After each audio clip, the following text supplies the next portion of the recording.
For me, the stuff that I've been able to be a part of, whether it's with Usher or Britney Spears or Miley Cyrus or Gaga or now with Ariana, it's all over the place, you know, and it's been really cool and it's been fun to have been able to be a part, you know, in one way or another. But like I said, the thing that I notice more so than anything else is really the consistency of like playing the music and really kind of being the foundation. I know that we really get excited about, you know, the licks and chops and things like that, but more so than anything else, you know, our job as a drummer is really to lock in and to really be the driving force of the band.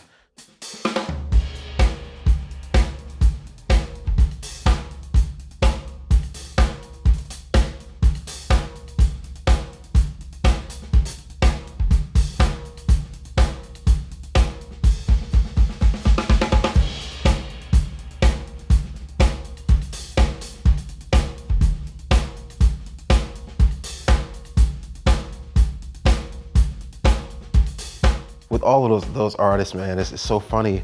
I feel like one thing that they all have is a record with 4 on the floor.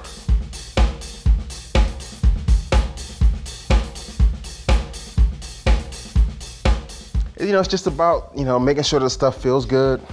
A lot of times the music that you'll get to play is may not be as expressive as what I played. Like the foundation of the 4 on the floor is there.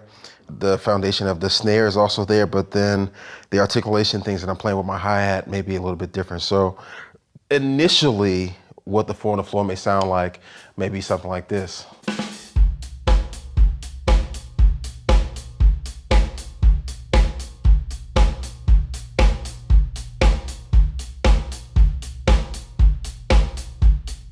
You're really like the bed that everything else is kind of resting upon. So I mean, it's important to be able to play exactly what's there, and it's not something that's so foreign from what everybody's used to. Because at the end of the day, man, like the music that you're playing is not really all about you. It's really about the people that you're playing to. You know, you're playing to the audience, you're playing to the crowd. So it would kind of be weird if they get there and this is their favorite song, this is their jam, and they don't recognize it because the things that you're playing are just so far out. And then also for the artist, I think it's kind of a disservice to the artist as well if this is something that they've, you know, been working on for months and months and months and months, and, you know, finally get a chance to put it out, and then they decide to tour it, and then when it gets to you and you're the filter that gives it back to them, it's something that's totally unrecognizable.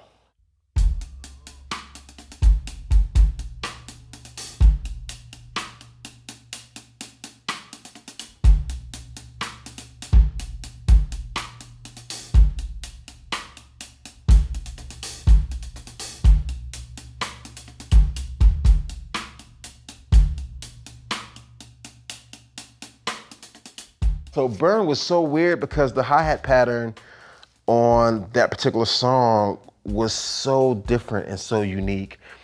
Getting that together, you know, trying to make sure that I'm playing the pattern exactly like the record, the way that the producers laid it down. Like when they laid that down, they weren't thinking about what the hi-hat pattern is. They weren't thinking about how's the drummer maintain the side stick and still play this crazy syncopated pattern. They weren't thinking about that at all. It's what felt good to them. So a lot of times, man, with some of these records now, like you really have to get into exactly what the rhythms are.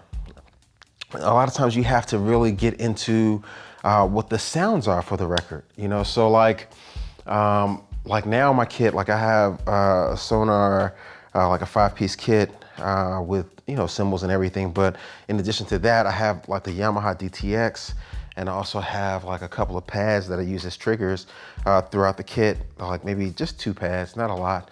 But I use those to trigger the sounds that I'm not able to make acoustically. You know, like it's important to be able to have the correct sounds in order to do, you gotta have the right tools for the job.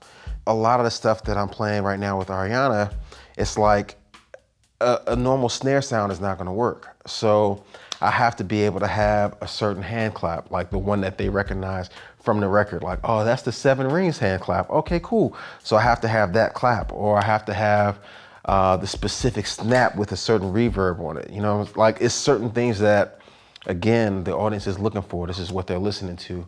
And in having those tools, it allows you to be able to play the correct parts.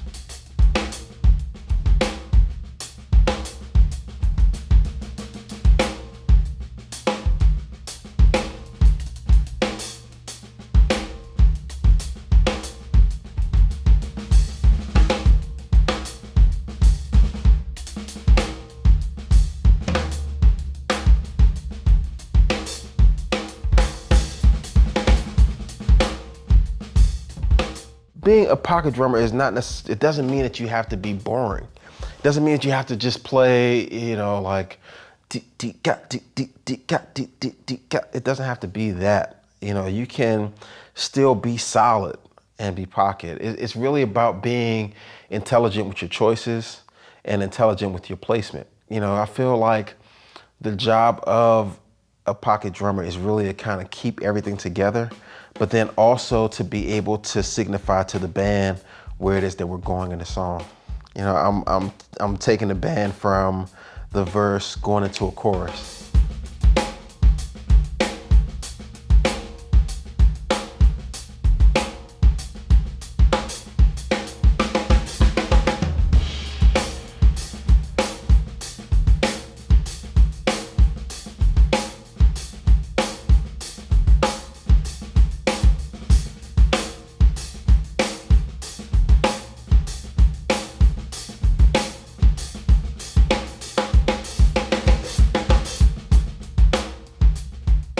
Take them with you. Let them know where you're going.